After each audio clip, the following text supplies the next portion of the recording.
On July 26, 1990, President George H.W. Bush signed the Americans with Disabilities Act (ADA), a landmark law that, at the time, represented the most comprehensive expansion of rights for people with disabilities in U.S.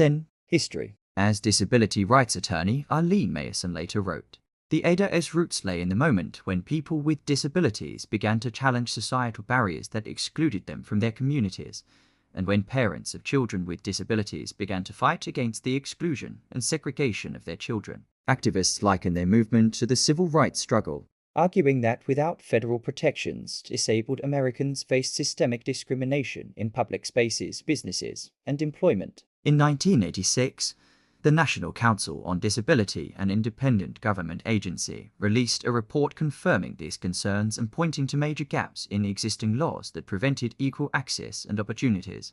Bolstered by the advocacy of Patricia Wright, co-founder of the Disability Rights Education and Defense Fund, momentum grew in the late 1980s for a sweeping civil rights law for the disabled. The resulting legislation addressed a wide range of physical and mental disabilities, outlawed workplace discrimination, mandated accessibility standards for public buildings and businesses, and set federal rules on service animals, among other provisions. A pivotal moment came in March 1990 with the Capitol crawl, when activists dramatically pulled themselves up all 100 steps of the U.S.